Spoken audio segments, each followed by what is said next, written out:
लोक दररोज मुंबई महोत्सवात उपस्थित राहतात। कुर्ला मुंबई फेस्टिवल 2025 हे काममरत मंगेश कुडलकर यांच्या नेतृत्वात आयोजित केले गेले आहे।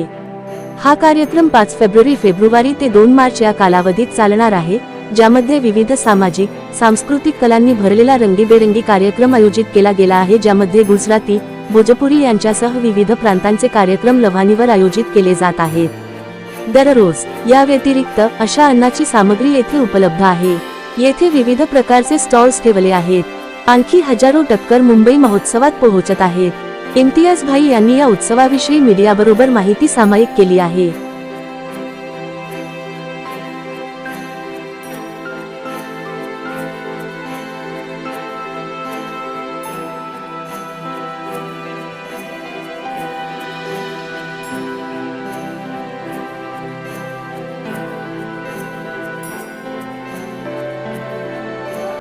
श्री मंगेश कुडालकर साहब ने ये प्रोग्राम आनन फानन में अरेंज किया।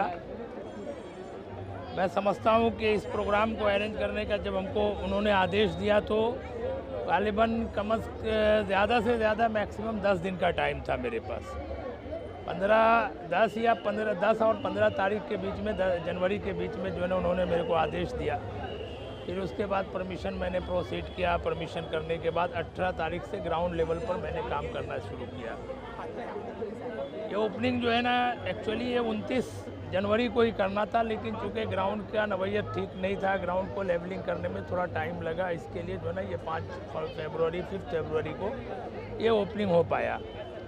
मंगेश भाई की जो कल्पना थी कि हमारे विधानसभा के अंदर में जितने समाज के लोग हैं, जितने धर्म के लोग हैं, हर लोगों को एकत्र किया जाए। और उनका उद्देश्य भी यही था कि इस प्लेटफॉर्म के माध्यम से सारे समाज को, सारे धर्म के लोगों को जोड़ के एकत्रित करके जो है ना एक जो इसमें मिडिल क्लास के लोग हैं या लोअर क्लास के लोग हैं या अपर क्लास के लोग हैं, यहाँ पर क्लास को इम्पोर्टेंस नहीं रखा माननीय आमदार साहब ने। उनका ये था कि ऐसे ही प्लेटफॉर्म पर जो है ना जितने भी लोग हैं वो सारे के सारे आए, एकत्रित होकर आए। इसके लिए जो स्टेज का जो प्रोग्राम की जब प्लानिंग हुई तो इस बात को भी उस वक्त उन्होंने ध्यान में रखा कि 5 फरवरी को ये ओपन हुआ है और 2 मार्च तक ये रहेगा। वीआईपी मोमेंट की बात है जहाँ तक के ये है कि आदरणीय मुख्यमंत्री श्री देवेंद्र फडणवीस साहब के भी आने की सूचना है। आदरणीय उप मुख्यमंत्री अजीत पवार साहब के भी आने की सूचना है। और शिवसेना प्रमुख आदरणीय एकनाथ शिंदे साहब भी आएंगे यहाँ। ये सारा जो है ना स्ट्रेटेजी है वीआईपी मूवमेंट का पूरा ये गालिबन 15 तारीख से ये शुरू होगा। जितने भी वीआईपी मूवमेंट है वो 15 तारीख से शुरू होने के आसार है। यहाँ पे सर जागरूक समाज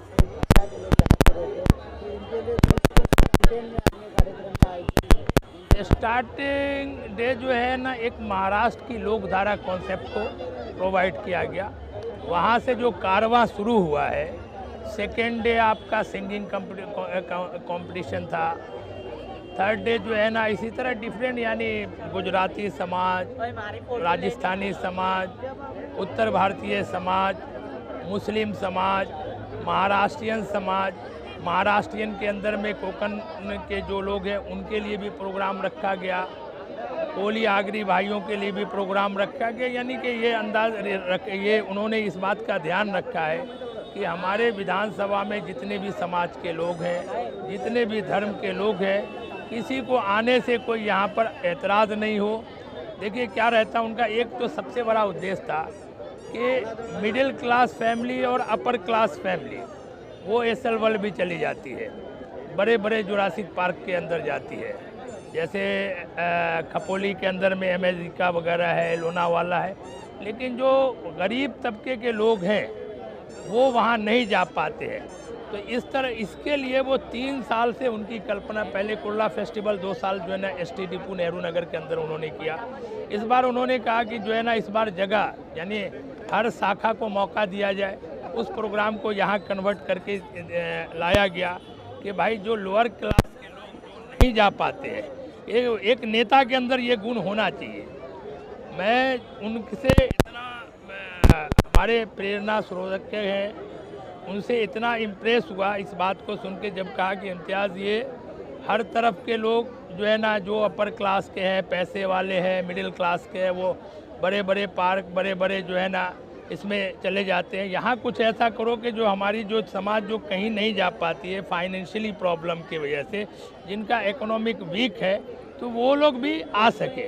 तो यहाँ पर एक ऐसा कॉन्सेप्ट बनाने की मैंने कोशिश की है कि इस कॉन्सेप्ट के अंदर हायर क्लास के लोग भी आए, मिडिल क्लास के लोग भी आए, लोअर क्लास के भी लोग। Class is not important in this festival, it is my personally opinion. और हमारे आमदार साहब का ये आदेश है कि किसी समाज के लोगों को, किसी तबके के लोगों को और किसी प्रकार के लोगों को कोई तकलीफ नहीं, उसके लिए यहाँ व्यवस्था जो प्रोवाइड किया गया है, पूरा CCTV फुटेज से कवरेज किया गया है, मेटल डिटेक्टर रखा गया है, हमारे जो है ना कम से कम 25 से 30 बाउंसर से लेके सिक्योरिटी का पूरा इंतज़ाम किया गया है। और शिवसेना के जितने पदाधिकारी कार्यकर्ता जो है वो वॉलंटियर के तौर पर चप्पे चप्पे पर नज़र रखे हुए हैं कि ताकि कोई अप्रिय घटना यहाँ पर नहीं हो सके, हमारी माँ बहनें जो आती हैं उनको असुविधा नहीं हो सके। उनके लिए अब मार्केटिंग के भी बहुत सारे स्टॉल्स है, मार्केटिंग है, कंज्यूमर्स है, हैंडीक्राफ्ट है, हैंडलूम्स है, जो 120 स्टॉल उसके भी लगाए गए हैं। ईटेबल जोन के भी स्टॉल्स हैं कि ताकि जो है ना कुछ हर समाज के लोग आए, जो वेज वाले हैं वेज की तरफ जाए, जो नॉन वेज वाले हैं नॉन वेज की तरफ। तो इन सारी चीज़ों का ध्यान में रख के जो है ना इसको जो है ना आप अपने मार्गदर्शन में आमदार साहब ने हम लोगों को काम डिप्यूट किया। और मैं उनके पदाधिकारी, हालांकि कम दिन बचे हैं, लोगों को यहाँ आने के लिए क्या आह्वान करोगे? मैं तो यही सारे जो आपके व्यूअर्स हैं उनसे मैं ये रिक्वेस्ट करूंगा कि आप अपने बाल बच्चे दोस्त अहबाब के साथ आएँ, बेफिक्र आएँ, आपको कोई जो है ना असुरक्षा की ये नहीं होगी। जो भी मतलब कि प्रिकॉशन लेने का, अभी आप देख लो एक एम्बुलेंस भी यहाँ खड़ा रखा गया कि अगर कोई अप्रिय घटना हो तो फर्स्ट एड दिया जा सके। सिक्योरिटी का इंतज़ाम ऐसा है कि किसी के साथ अगर कोई इंसिडेंट होता है तो उसको फटाफट कवर करे, कोई अप्रिय घटना नहीं हो, पब्लिक को, आने वाले पब्लिक को जो है ना कोई असुविधा का सामना नहीं करना पड़े। ये माननीय आमदार साहब की भी कोशिश है, उनका आदेश है और हम लोग भी उन्हीं के आदेश का पालन करते हुए इन बातों की कोशिश की है कि कोई अप्रिय घटना भी नहीं हो और कोई जो है ना तकलीफ भी नहीं हो। Thank you.